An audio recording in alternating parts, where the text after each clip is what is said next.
दोस्तों, प्यार खूबसूरत होता है, लेकिन जब उसमें जबरदस्ती, धोखा और झूठ जुड़ जाते हैं तो वह विनाशकारी बन जाता है। नमस्कार दोस्तों, मैं हूं अनिल कुमार और आज हम आपको लेकर चल रहे हैं मध्य प्रदेश की राजधानी भोपाल, जहां 4 अप्रैल 2024 की रात एक घटना घटी जिसने पूरे शहर को हिलाकर रख दिया। दोस्तों, इस कहानी को सुनाने का उद्देश्य सिर्फ आपको सचेत करना है, इसलिए वीडियो को पूरा देखें और सतर्क रहें, सुरक्षित रहें। दोस्तों, भोपाल में एक पुलिस थाना है कोहे-फिजा।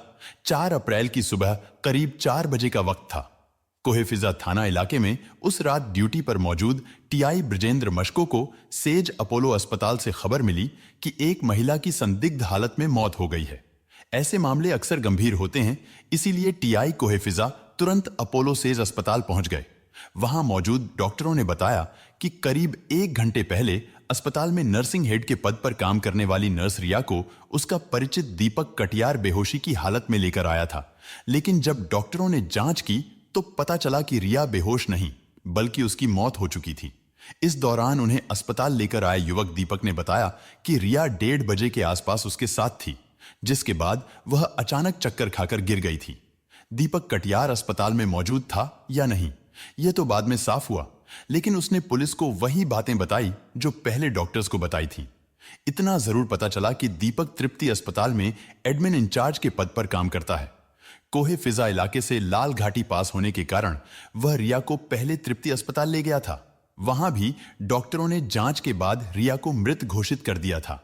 असल में पुलिस को सबसे पहले तृप्ति अस्पताल से ही सूचना मिलनी चाहिए थी, लेकिन दीपक वहां से रिया का शव लेकर सेज अपोलो पहुंच गया। अब जब पुलिस को सेज अपोलो से खबर मिली तो वे तुरंत वहां पहुंचे और दीपक से सवाल जवाब करने लगे। मरने वाली युवती और उसे अस्पताल लाने वाला युवक दोनों ही एक ही पेशे से जुड़े थे। मृतिका रिया पहले लाल घाटी के तृप्ति अस्पताल में काम करती थी, जहां दीपक कटियार अब भी कार्यरत था। सबसे अहम बात यह थी कि विवाहित रिया आधी रात को अपने विवाहित दोस्त दीपक कटियार के फ्लैट में बेहोश हुई, जबकि उसका खुद का घर गायत्री विहार कॉलोनी बाग सेवनिया में था। इन हालातों में पुलिस के पास दोनों के संबंधों को शक की नजर से देखने के पूरे आधार थे। रिया का पति शहर से बाहर रहता था और वह यहां अपने 11 साल के बेटे के साथ अकेली रहती थी। दूसरी तरफ दीपक की पत्नी मायके गई हुई थी, इसलिए वह भी घटना की रात अपने फ्लैट में अकेला था। अब सवाल यह था कि आधी रात को रिया दीपक के फ्लैट में क्या कर रही थी। 2 विवाहित दोस्त आधी रात को फ्लैट में अकेले थे और फिर अचानक उनमें से एक की मौत हो गई। यह हालात कई सवाल खड़े कर रहे थे। यही वजह थी कि पुलिस रिया की पोस्टमार्टम रिपोर्ट का इंतजार करने लगी, ताकि मौत की असली वजह साफ हो सके। घटना की सूचना केरल में रहने वाले रिया के पति को दे दी गई। वहीं अगले दिन यह बात भी सामने आई कि रिया अपने बेटे को बागसेवनिया में रहने वाले एक परिचित के घर छोड़कर आई थी, फिर सीधे दीपक के फ्लैट पर गई। इससे पुलिस को यह अंदाजा हो गया कि रिया ने उस रात दीपक के फ्लैट पर ही रुकने का फैसला पहले से कर लिया था। शाम तक पुलिस के हाथ में रिया की पोस्टमार्टम रिपोर्ट आ चुकी थी।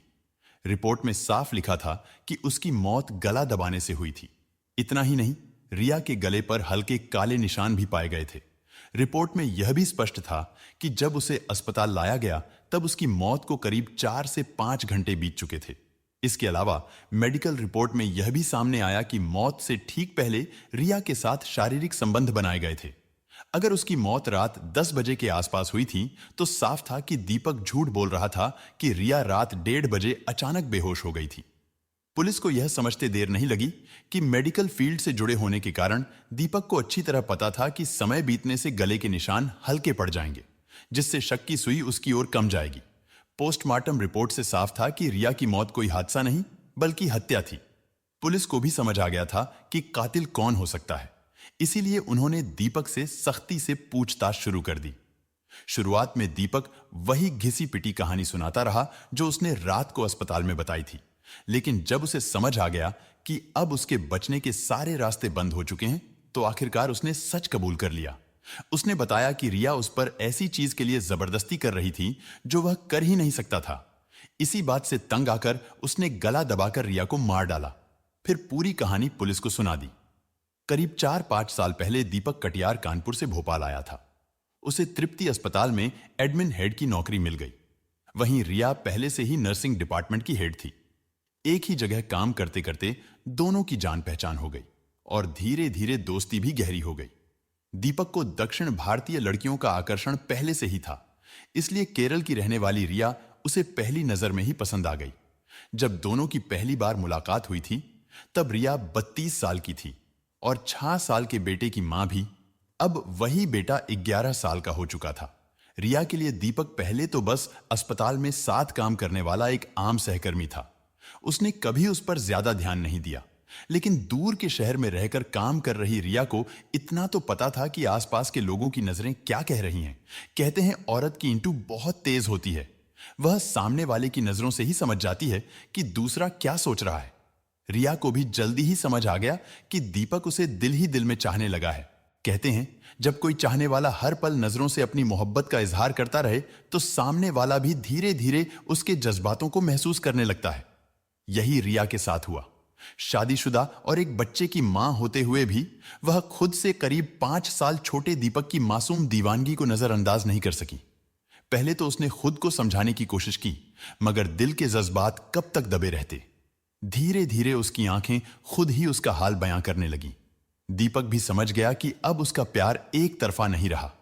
आखिरकार एक दिन उसने हिम्मत जुटाकर रिया से अपने दिल की बात कह दी। रिया ने भी ज्यादा देर नहीं लगाई और उसके इश्क को कबूल कर लिया।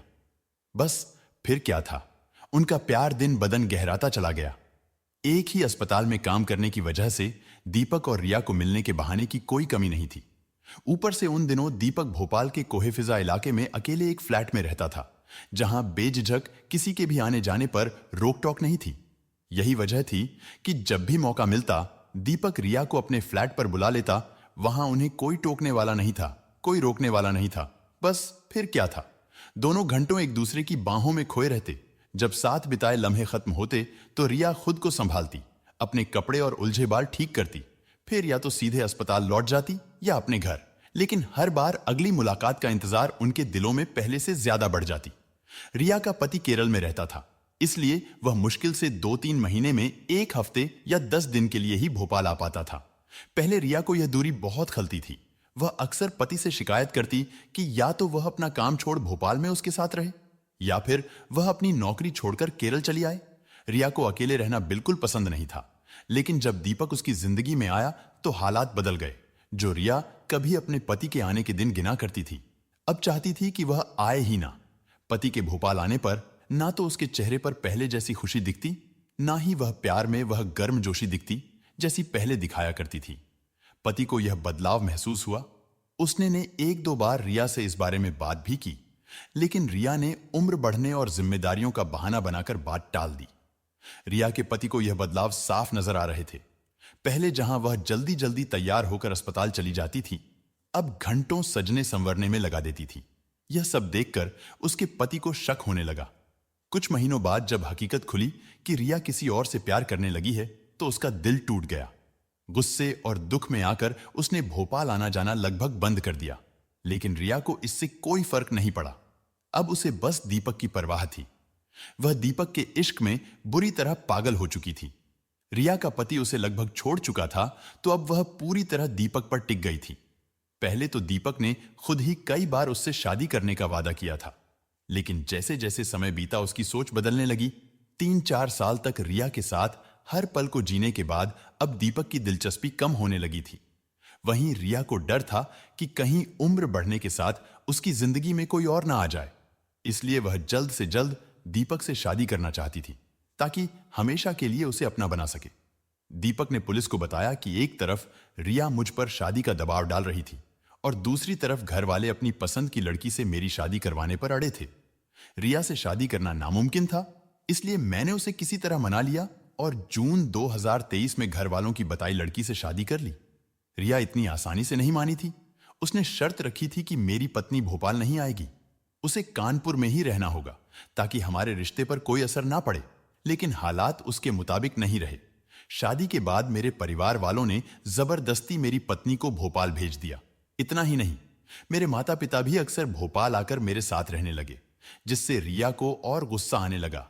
इस बीच रिया सेज अपोलो अस्पताल में काम करने लगी थी, जिससे हमारा मिलना जुलना अब सिर्फ मेरे फ्लैट पर ही हो पाता था।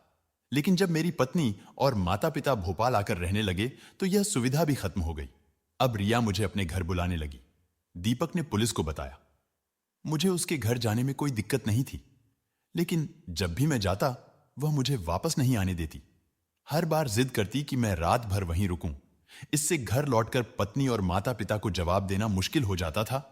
उसकी इस जिद से मैं तंग आ चुका था। दीपक ने पुलिस को बताया, कुछ दिन पहले मेरी पत्नी मायके गई थी और 2 दिन पहले माता पिता भी कानपुर में एक समारोह में शामिल होने चले गए। मुझे यह सही मौका लगा क्योंकि रिया के पास कुछ ऐसे कागज थे जो मेरे लिए परेशानी खड़ी कर सकते थे। मैं जानता था कि अगर मैं सीधे उन कागजों की मांग करूंगा तो वह देने से इनकार कर देगी, और अगर जबरदस्ती की तो वह मेरे घर तक आ धमकेगी। इसलिए 2 अप्रैल को मौका देखकर मैं उसके घर गया और वह कागज ले आया।